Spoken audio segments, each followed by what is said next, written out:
Hi friends, എല്ലാവർക്കും നമസ്കാരം. ഇന്ന് നമ്മൾ ഉണ്ടാക്കാൻ പോകുന്നത് നല്ല ടേസ്റ്റിൽ ഉണ്ടാക്കിയെടുക്കാവുന്ന അടിപൊളി ഒരു വഴുതനങ്ങ കറിയാണ്. ഊണിൻ്റെ കൂടെ കഴിക്കാനായിട്ട് ഈ വഴുതനക്കറി നല്ലൊരു കോംബോ തന്നെയാണ്. അതേപോലെ വളരെ എളുപ്പത്തിൽ തന്നെ നമുക്കിത് ഉണ്ടാക്കിയെടുക്കാം. അപ്പോൾ നല്ല ടേസ്റ്റ് ആയിട്ടുള്ള ഈ വഴുതനങ്ങ കറി എങ്ങനെ ഉണ്ടാക്കിയെടുക്കാമെന്ന് നമുക്കിവിടെ നോക്കാം. വീഡിയോയിലേക്ക് പോകുന്നതിന് മുമ്പായിട്ട് ഞങ്ങളുടെ ഈ ചാനൽ നിങ്ങൾ ആദ്യമായിട്ട് കാണണമെങ്കിൽ മറക്കാതെ ഒന്ന് സബ്സ്ക്രൈബ് ചെയ്യണേ. അതേപോലെ തൊട്ടടുത്തുള്ള ബെല്ലൈക്കനും കൂടി എനേബിൾ ചെയ്ത് കഴിഞ്ഞാൽ ഞങ്ങൾ ഡെയിലി ഇടുന്ന ഓരോ വീഡിയോയും നിങ്ങൾക്ക് നോട്ടിഫിക്കേഷൻ വരുന്നതാണ്. അപ്പോൾ നമുക്ക് നേരെ വീഡിയോയിലേക്ക് പോയാലോ. ഇതിനായിട്ട് ആദ്യം തന്നെ ഒരു പാത്രം ഞാൻ ചൂടാക്കാനായിട്ട് വെച്ചിട്ടുണ്ട്. ഇതിലേക്ക് നമുക്ക് അല്പം വെളിച്ചെണ്ണ ഒഴിച്ചു കൊടുക്കാം. ഏകദേശം ഒരു 2 ടേബിൾ സ്പൂൺ ഒഴിച്ചു കൊടുക്കാം. വെളിച്ചെണ്ണ ചൂടായി വരുന്ന സമയത്ത് ഇതിലേക്ക് 1/2 ടീസ്പൂൺ കടുക് ഇട്ട് കൊടുക്കാം.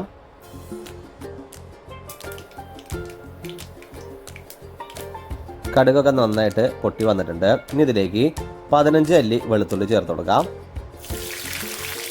2 തണ്ട് കറിവേപ്പിലും കൂടി ചേർത്ത് നന്നായിട്ടൊന്ന് മിക്സ് ചെയ്യാം. ഏകദേശം 1 മിനിറ്റോളം ഇതേപോലെ ഒന്ന് മീഡിയം ഫ്ലെയിമിൽ ഇളക്കി കൊടുക്കാം. ഇനി ഇതിലേക്ക് 5 ചെറിയുള്ളി 2ആയി പൊളിച്ചത് ചേർത്ത് കൊടുക്കാം. അതേപോലെ മീഡിയം സൈസ് ഒരു സബോള ചെറുതായി അരിഞ്ഞെടുത്തതും കൂടി ചേർത്ത് കൊടുക്കാം. ഇനി ഇതിലേക്ക് ആവശ്യത്തിനുള്ള ഉപ്പ് ചേർത്ത് കൊടുക്കാം. അപ്പോൾ നമ്മൾ ചേർത്ത് കൊടുത്ത സബോളയുടെയും ഉള്ളിയുടെയൊക്കെ പച്ചമണക്ക് മാറി നന്നായിട്ടൊന്ന് വഴണ്ടി കിട്ടുന്നവരെ ഇളക്കി കൊടുത്തുകൊണ്ടേയിരിക്കാം. അപ്പോൾ നമ്മൾ ചേർത്ത് കൊടുത്ത സബോളയിലേക്ക് ആവശ്യത്തിന് വഴണ്ട് വന്നിട്ടുണ്ട്.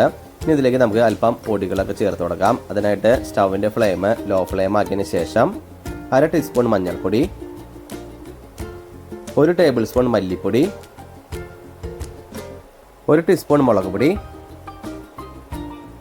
1 table spoon Kashmiri chilli powder, നല്ലൊരു ഫ്ലേവറിനായിട്ട് 1/4 ടീസ്പൂൺ ഗരം മസാല. ഇനി ഇതെല്ലാം ചേർത്ത് പൊടികളുടെ പച്ചമണക്ക് മാറി നന്നായിട്ടൊന്ന് മൂത്തിട്ടുന്നവരെ ഇളക്കി കൊടുത്തുകൊണ്ടിരിക്കാം. അപ്പോൾ നമ്മൾ ചേർത്ത് കൊടുത്ത പൊടികളുടെ പച്ചമണക്ക് മാറി നന്നായിട്ട് മൂത്ത് വന്നിട്ടുണ്ട്. ഇനി ഇതിലേക്ക് മീഡിയം സൈസ് ഒരു തക്കാളി തൊലി കളഞ്ഞ് കട്ട് ചെയ്തിടാം. തക്കാളി കറിയിലേക്ക് നന്നായിട്ടൊന്ന് മെൽറ്റായി കിട്ടുന്നവരെ മീഡിയം ഫ്ലെയിമിൽ കണ്ടിന്യൂസ് ആയിട്ടൊന്ന് ഇളക്കി കൊടുക്കാം. അപ്പോൾ നമ്മൾ ചേർത്ത് കൊടുത്ത തക്കാളിയൊക്കെ കറിയിലേക്ക് ആവശ്യത്തിന് മെൽറ്റായിട്ട് വന്നിട്ടുണ്ട്. ഇനി ഇതിലേക്ക് നന്നായി കഴുകി വൃത്തിയാക്കി കട്ട് ചെയ്ത 350 ഗ്രാം വഴുതനങ്ങ ചേർത്ത് കൊടുക്കാം. നന്നായിട്ടൊന്ന് മിക്സ് ചെയ്യാം. അപ്പോൾ നമ്മൾ ചേർത്ത് കൊടുത്ത വഴുതനങ്ങ മസാലയിലേക്കൊക്കെ നന്നായിട്ട് മിക്സ് ചെയ്തെടുത്തിട്ടുണ്ട്. ഇനി ഇതിലേക്ക് ഇത് വേവാൻ പാകത്തിന് 1 കപ്പ് വെള്ളം ചേർത്ത് കൊടുക്കാം.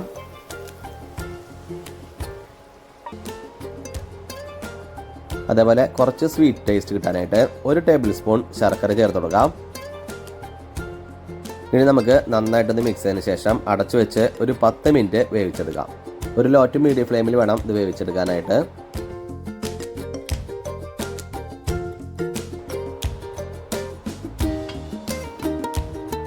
അപ്പോൾ നമ്മുടെ ഈ കറി വേവിച്ചു തുടങ്ങിയിട്ട് ഏകദേശം 10 മിനിറ്റ് ആയിട്ടുണ്ട്. നമുക്കൊന്ന് തുറന്ന് നോക്കാം. അപ്പോൾ നമ്മുടെ വഴുതനങ്ങയൊക്കെ നന്നായിട്ട് വെന്ത് വന്നിട്ടുണ്ട്. അപ്പോൾ നമ്മുടെ ഈ കറിയിൽ ഇപ്പോൾ ഒരു മീഡിയം ഗ്രേവിയാണ് ഉള്ളത്.